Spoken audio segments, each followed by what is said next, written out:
Welcome back to another episode of the Rip Body Pod. Today I'm speaking with Coach Sam. We're going to run through some Q&As. Sam, how have you been doing? How many weeks are you now post photo prep? And then what has happened since? You mentioned about having a little bit of food poisoning and not quite being right since. Yeah, thank you, Andy, and thank you for having me on, and hello to everybody. It's been 3 months now, so it's just over 13 weeks since the photo shoot date. And then obviously quite quickly after that, about 5 weeks later, I went on holiday. I went to the lovely islands of Cape Verde. Beautiful beaches, beautiful place. Unfortunately, picked up some food poisoning, which was not fun, the back end of that holiday. Really, ever since then, whilst I really enjoyed being able to eat a little bit more, put on some much needed body fat, I don't want anyone to think that you can stay in that level of condition. I'm much healthier now than I was 3 months ago. I'm about 15 pounds up. Still look pretty good, if I'm honest. The biggest problem is that my gut is just not digesting food the way it did maybe 12 months ago. Certain foods that used to be absolutely fine for me to eat, they don't settle well. I noticed that certain dairy products are now giving me a bit of bloat, which is very frustrating as someone that loves a Ninja Creamy, as some of the viewers will know, and also frustrating as someone that lives on Greek yogurt. So I'm in a bit of a pickle. So you can't have anything dairy. What happens? You just have to run to the toilet, or? It's not the toilet, shall we say, the aromas that arise in the immediate aftermath. You're farting eating. a lot. Yeah.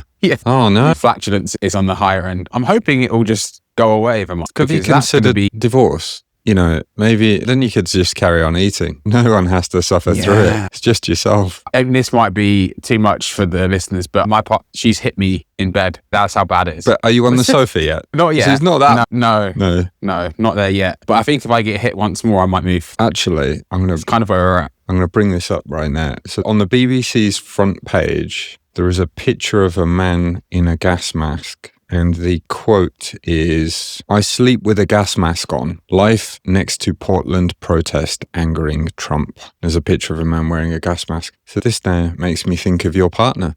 Yeah, there we go. Sadly, not far from the truth. Yeah. Okay, so then you went onto the internet and you started Googling how to fix my gut. What could possibly go wrong? Okay, so take us through your process for finding an evidence-based fix without getting shafted. Yeah, so I'll be honest, I've gone round circles with the idea that I might have IBS, irritable bowel syndrome. I feel like I go through periods where the gut just doesn't digest as well as it usually does. This is an elongated part of that, which I think is linked to the food poisoning I had on holiday, and it just hasn't settled. But because it stayed with me now for nearly 6, 7, 8 weeks, that to me is not something I'm willing to just deal with when I really enjoyed the food that I would like to eat. The first thing I did was do my own little bit of research, which is what people like us do. We try and fix the problem ourselves. And so I started introducing L-glutamine. I've seen a lot of research to show that L-glutamine helps with digestion. So I've been having that regularly, 10 to 15 grams a day. I've been doing that for about a month. Hasn't really moved the needle. And I've also been taking some probiotics. Again, I'm guessing, right? If you don't know what the gut microbiome is for you, it's a scattergun approach, right? You're just hoping that what's in those probiotics is what your gut needs. Where did you get the L-glutamine idea from? Was that examine.com? I've used Examine in the past. I've also used ChatGPT. That helped a lot. Okay. So ChatGPT, Examine. I've got a subscription to Examine. Yeah, Examine Pro's out now, which is really good.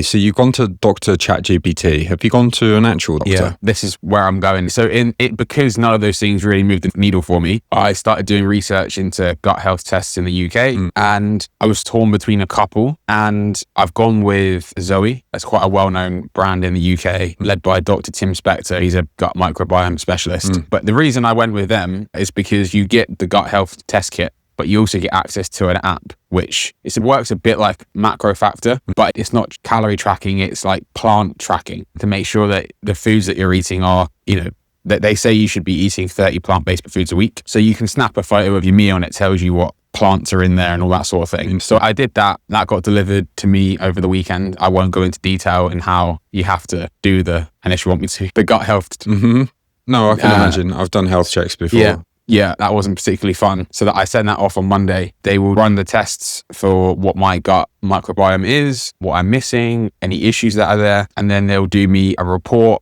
alongside my symptoms and what they think the next best moves are with my digestion. So what foods to avoid, what foods to start incorporating. So that's the solution that I'm in the middle of having right now. I'm expecting to get something back end of this week, beginning of next week. You started using that app yet? I'll be honest with you that I was trying to find an option that didn't involve the app because I have no interest in using it. Yeah, okay. I was just wondering if you'd started taking the pictures to identify the foods and then you'd realised the depressing news that you only actually eat 2 fruits and 6 different vegetables in the average week. Right? Yeah. If you're in a habit, right, you think you're eating a varied diet and then when you actually audit it, it's, so you're not hitting anything close to your 30. Oh my God, absolutely not. And I'm under no illusions that I eat a varied diet. I'm a robot. I eat strawberries, raspberries, blueberries, asparagus, broccoli and lettuce and some onions and maybe mushrooms. I think there's a lot of people that. I think there's a lot of people that are far worse though. Yeah, I like what I like. Yeah. You're actually a 90-year-old British man, but in the body of a 33, 4-year-old. Yeah.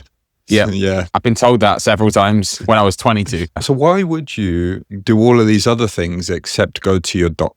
Just for context for people. Yeah, I suppose in the United Kingdom, they're really good at, I would say the NHS is fantastic at like, okay, you've got this problem. This is the catch-all solution we'll give you for various different problems, right?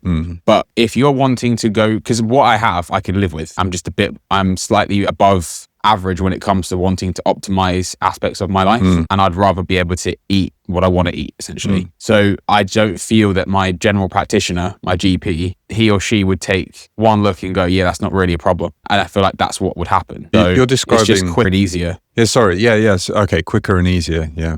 So you're describing basically a case where the NHS tends to be great at emergency medicine, but for things that don't really fall into that category. So if you're in a car crash, fantastic. But if you're suffering with farts after coming back from holiday and you can't eat what you want to eat, you worry that you'll be laughed at the doctor's surgery because you'll have your 5 minutes and it's just in and out. And you'll have to wait to get an appointment. And then you worry that, okay, well, you might be then sent to a specialist and then that will be a few months' time and you just don't want the faff. This is just giving people context because what I would say to any client really is just go see a doctor straight away if it was the same thing, because you could end up going down a rabbit hole and just getting suckered into buying a solution that isn't actually a solution, right? So obviously you've had to be very careful there. And I've heard of Tim Spector. I listened to him on Danny Lennon's Sigma Nutrition Radio podcast. So that's good to hear, actually. But yeah, I wouldn't know where to start with this stuff either. Yeah, so there's a reason I went down the slightly cheaper, but also I tried to just make sure that I wasn't missing something with the L-gluten. So adding that in and the probiotics, I said, if this doesn't move the needle, then I'm going to pay and go straight to an expert in that field. And your GP in the UK is almost definitely not going to be an expert, because I've spoken to clients that I've had in the UK that get nutritional advice from their GP and it makes you really worried. I would be hesitant to go to my doctor about anything that's wanting to optimize as opposed to just be a baseline standard of health.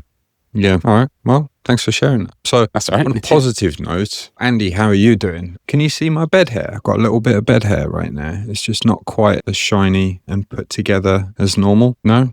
Yeah. All right. Well, I had a little nap because I haven't been sleeping very well. And my elbow and my shoulder are still giving me a bit of pain. It tends to be fine. How long has it been, Andy? We're 7 weeks post-surgery. 2 months and a week post-accident. It's gone quick. Yeah. I'm sure it doesn't feel like it for you, but for the listeners, that's probably gone quick.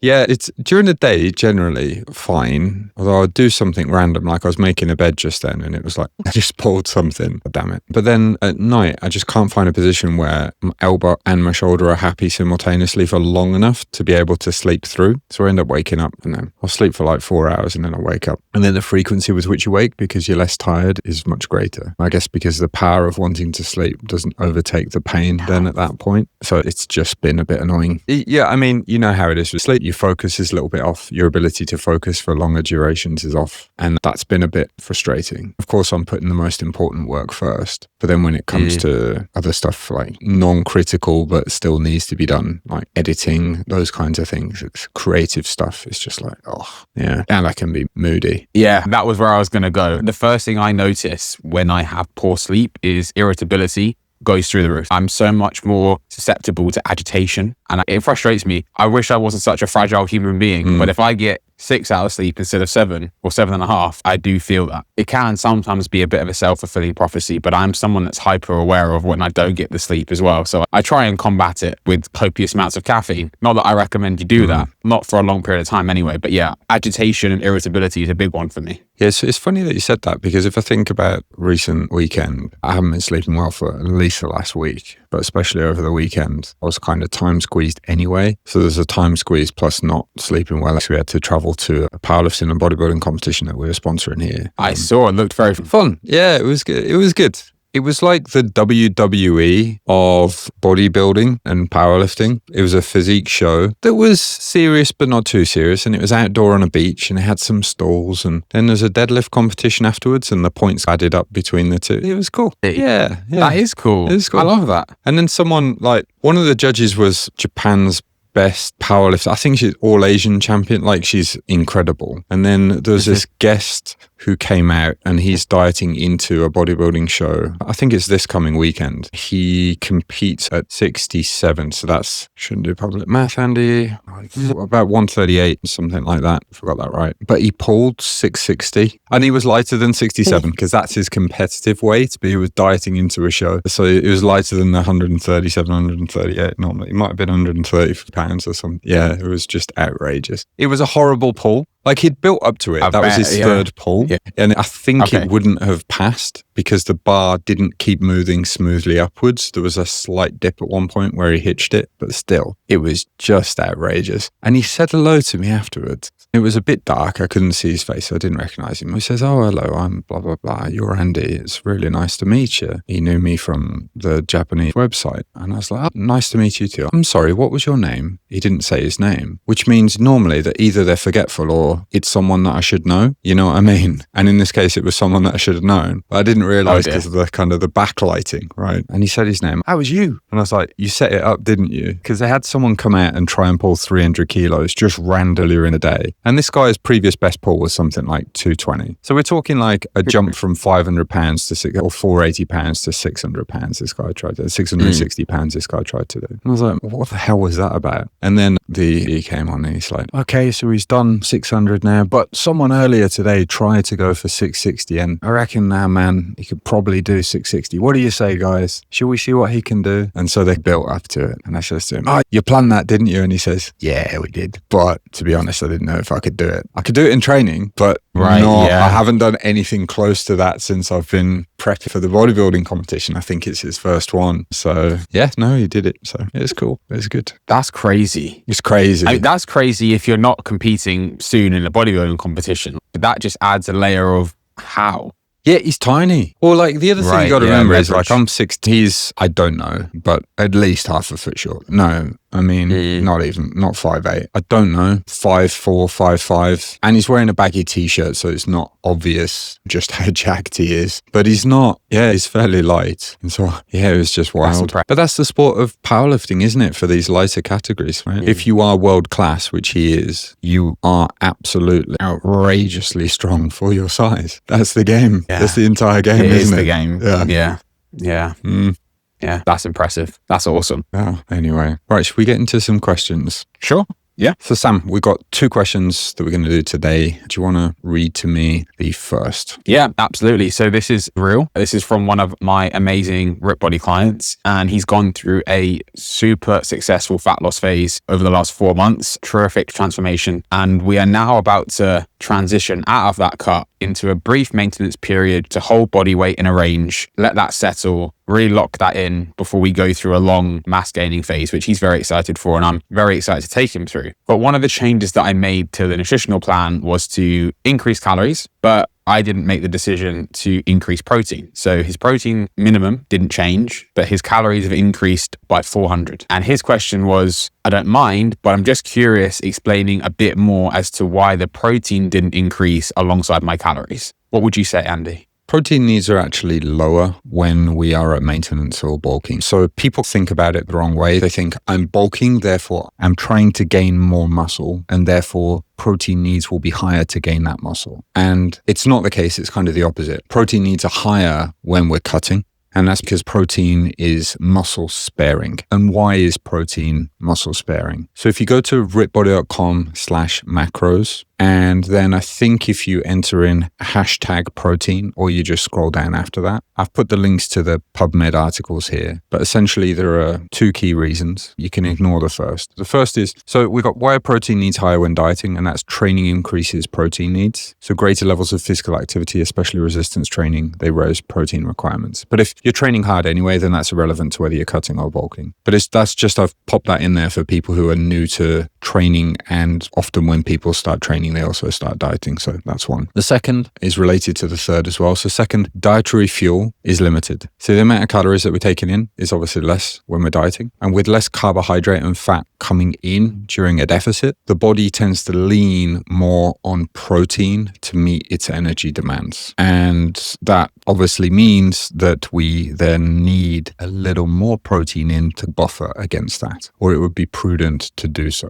And then the third one here is that depleted energy stores, they can force protein use. So as glycogen and body fat stores shrink, so the body may increasingly break down protein, including from muscle tissue, to compensate. So really those are the reasons. So when you're coming out of a cut, there is actually an argument that you could cut back on protein a little bit if you wanted. What we tend to do though is just leave protein as is. Why? Because the client has got the habit set where they're eating that amount of protein a day. Yeah. Is it worth cutting down the protein by about 20 grams? No, not really. It's not like it's a massive difference between, it's not like we're pulling back protein needs by 50% or something wild like that. It is just a small amount, 10 to 15%. And therefore, keeping with the habits that we've built is often better. It's just that principle of making as few adjustments as possible. Now, if it were a case that we could cut back protein by half, then that would definitely be worth doing because protein's expensive. It's the more expensive macronutrient. Otherwise, or rather, as that is not the case, we just tend to keep things as is. I'll just add a little bit of additional context for this individual circumstances. Sure. This person was actually struggling initially to hit the protein target. And so we did drop it a little bit just to give him that feeling of achievement. And lo and behold, for the last 3 months, he's nailed it every week. And so it was interesting to me that he would expect the protein to go up, even though he'd previously struggled to hit. That just adds credence to what you've said there, Andy, is that if you've solved the problem of being consistent with a really important macronutrient for body composition, let's just leave it where it is. If it's not going to cause any issues, let's not play with the variables we don't need to. 100%. Don't play with the variables we don't need to. If you want to kind of have a look at some graphs for this, go to rickbody.com/macro calculator. It's also in the menu as well, but macro-calculator. I'm sure everyone listening knows this page and they've played around with the calculator before. And you can look, I've replied to a fella called Hugo on the 2nd of this year, and I've been sharing what is this? This is a meta, or is it a meta of metas?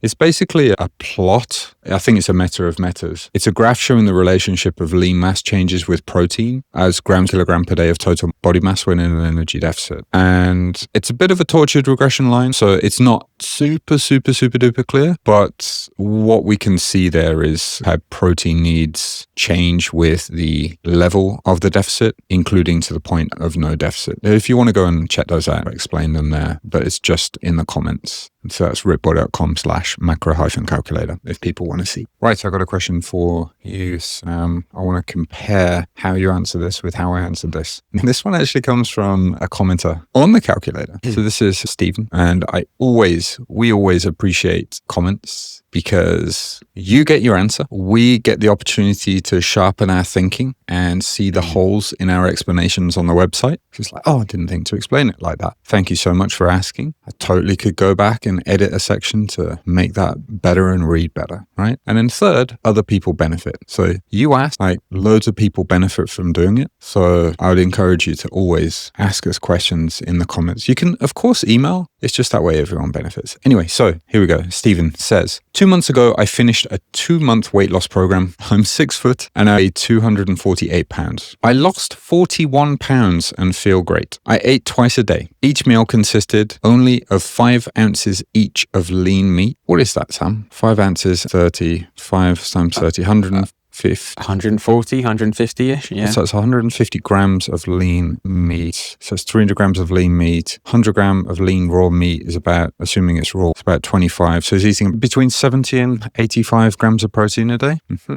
Yep. So I shall continue. Each meal consisted only of around 5 ounces each of lean meat, high fiber vegetables and berries. I was full, but my daily calories were about 1,000. I'm now in the maintenance phase, but I would like to lose another 20 pounds of fat. But I also want to start gaining some muscle. I'm 56 years old and I don't currently work out. I've started swimming 3 times a week and I want to add lifting. The calculator put me at almost 3,000 calories a day and that seemed high. Anyway, can you help? I'm committed. Thank you. There's a lot there, isn't there? That is a lot to unpack without me seeing that written down. Okay, but right. I'm going to show you it written down. I'm going to pop this in our chat right now. Okay. Am I able to do so? Yes. 2 months ago, I finished a 2-month cut. I'm 6 foot. I weighed 248 pounds and I lost 41 pounds and I feel great. So he's now down to 207. I ate twice a day. Okay. Each meal consisted of only 5 ounces each of lean meat, high fiber veggies and berries. I was full, but I was eating 1,000 calories a day or so. I'm now in the maintenance phase, but I would like to lose another 20 pounds of fat, but I also want to start gaining some muscle. I'm 56 years old. I don't currently work out. I started swimming 3 times a week and I want to add lifting. Your calculator said I should have 3,000 calories a day, but that seems awfully high. Can you help? So there's 2 ways that you can approach this answer, in my opinion. You can go down the rabbit hole of giving him very specific macro recommendations based on the data he's given there, assuming that data is all true, which is always a interesting one. As we've discussed before on the pod, the data has to be accurate for us to give good information, right? Or good recommendations. Or you could do what I would potentially suggest for this gentleman is I would say, before you even think about looking at the calories, get in the gym and start lifting on a good program with solid training principles, progressive overload. That was all I would do to build that habit, to make sure you're actually progressively overloading, building muscle, get the habit of training consistently. And I'd probably double your protein intake. I wouldn't look at trying to hit a calorie target, because you'll find that as you start to train, your hunger and satiety signals will auto-regulate because you're adding in a new reason to consume energy and a very metabolically active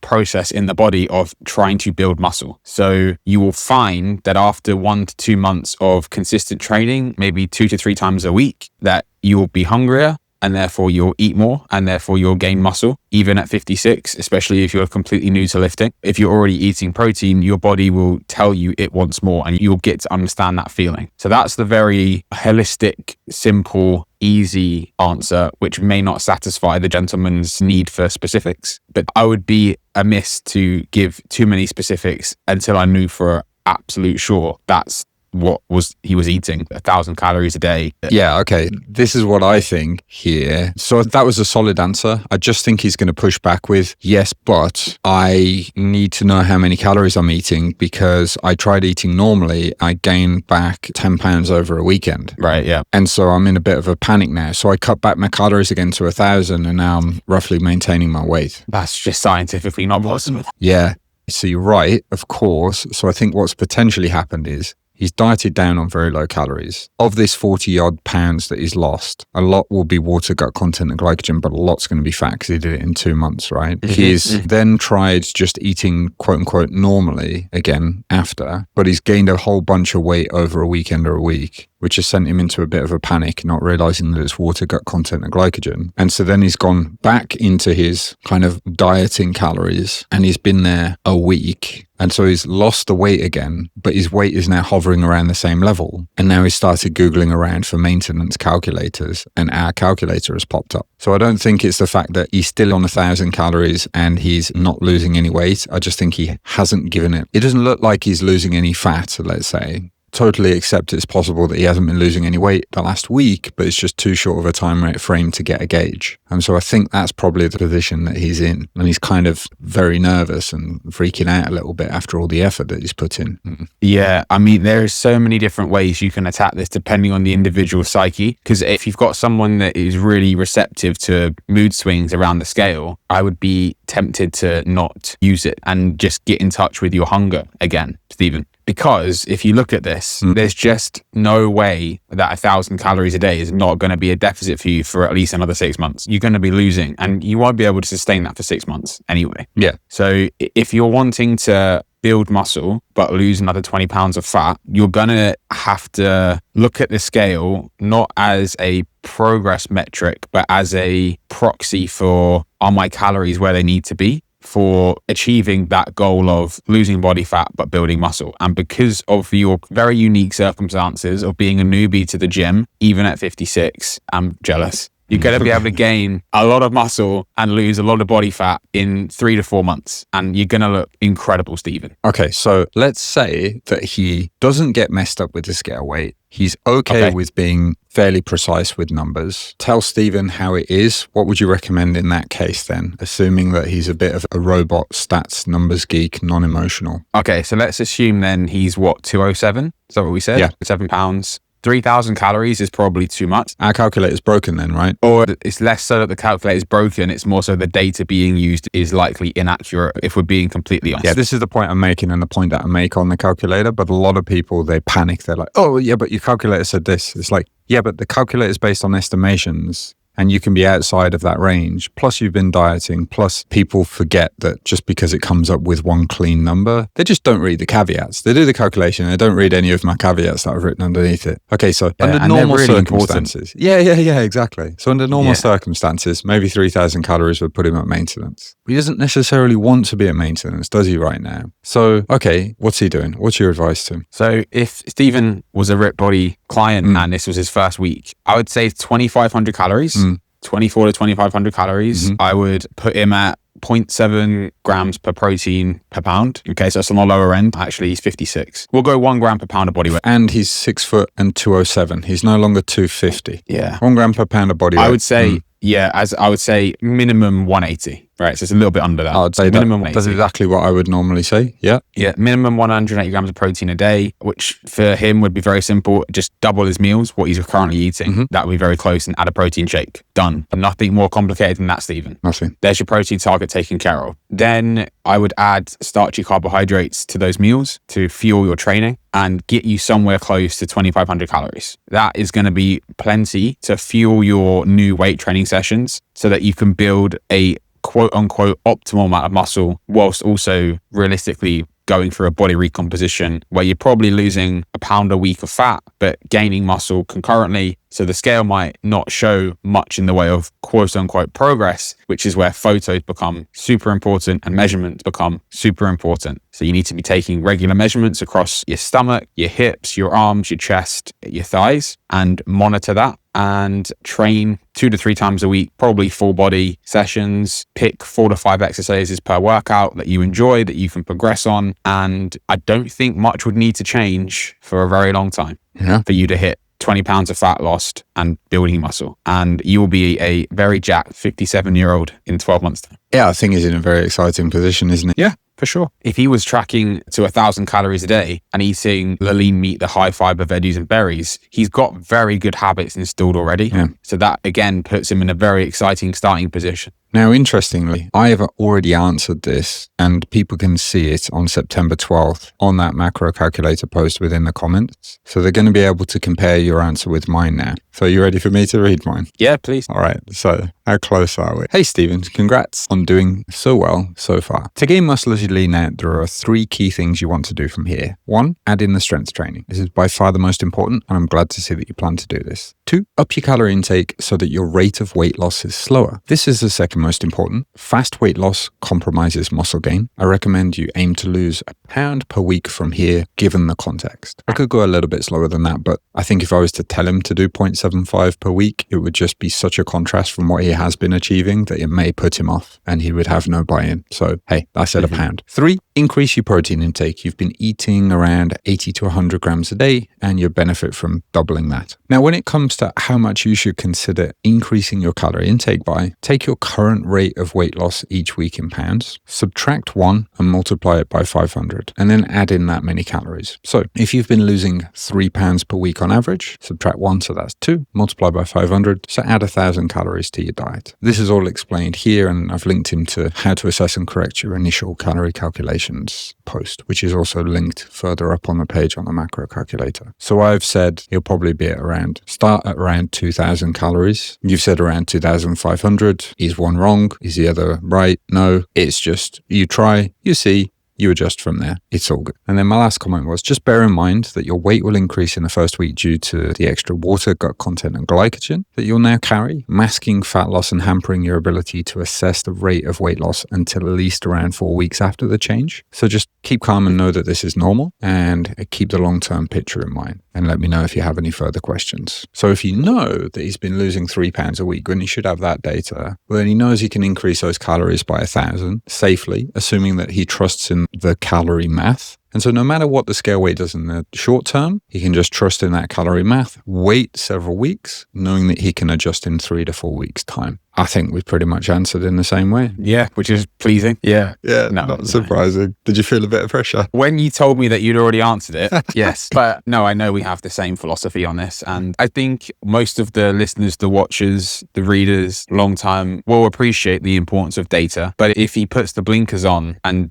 follows the process and doesn't panic within that 4-week period, he'll find that he's probably between you and me in those ranges. It's going to be very, very close. Yeah, I'd say. It's a long time. But he's got to get through that initial period of nervousness around what the data is telling him, because the data lies in the first 2 to 4 weeks. Yeah, that's the mental game. So whether you're listening to this and you're about to start a diet, or again, because you've probably done it before, or you've got one coming up, just know that that's what's going to happen. Obviously, this is where it helps when you've got a coach in your corner and you can reach out if you want help with that. But because we know what it looks like, right? Because we've seen just hundreds and hundreds of data sets, right? But just know that some funny stuff is going to happen with the scale, and don't react to those short-term fluctuations, to the day-to-day fluctuations, I should say. They are short-term. Have a look at the trend over time and just trust in the process. Yeah, I think we'll leave that one there. Stephen is in a fantastic position. Sometimes I get 40-year-olds email and they're like, look, I'm 40. Am I still going to be able to do this? And I'm just like, oh my God, like,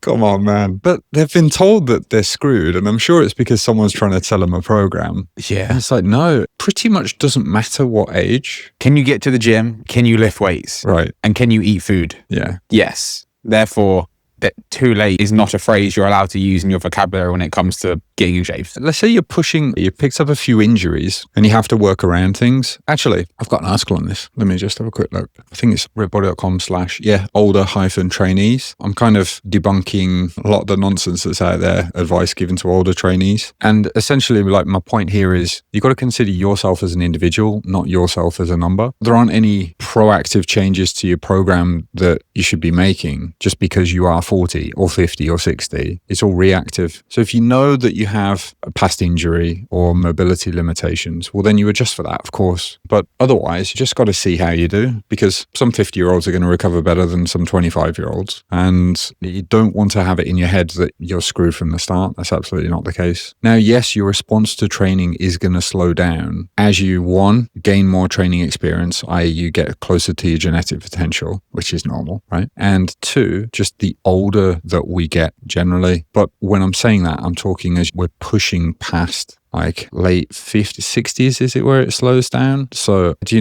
know? Yeah, it's 60. Like, you start losing muscle at over 40 if you're not training. But I know that over 60, the training response blunts quite significantly. Right. But it's not significantly enough to make you go, well, I guess I'll just stop, or I guess I won't start. Right. That's a bit like a tire on your car popping and then you getting out and slashing the remaining tires. It just doesn't seem to make sense. I think your analogy there is a bit shit, Sam, I'll be honest, but there's something in the tire analogy. There's something more around where you're putting in a stopper for the air. I forgot what it's called right now. Yeah, but yeah, we'll keep it. I'll let it stand. We'll let my meanness also stand as well, because there's no need for me to say that. But hey, it's who I am. Don't apologise for being you guys. Sam, are you okay? I'm very good. We're still friends? We are absolutely still friends. All right, good. We're all good. Yeah, any final words? We'll wrap this one up. I love Stephen's question. I think there's a lot of people out there that will have that similar, what should I do, what shouldn't I do in this situation? Hopefully that's helps you if you're listening, and always please email in if you have a question or comment. And like Andy said, it gives us an opportunity to sharpen the blade and hopefully help a lot of you. So yeah, no, great to chat today and good questions. Yeah, fantastic. Real talk. My front right tire was actually low on tire pressure just yesterday. So I'm going to go and check it now. And if it's still low, I'm just going to slash the hell out of it and buy a new one. On that note, catch you guys next time. If you're interested in coaching, at the time that this comes out, I think we're going to be full. But if you're looking for some help come January, I would contact us now, because if you wait until January, it may be too late. That's just the general trend of how things go. So just bear that in mind. All right. Thank you, guys. Peace.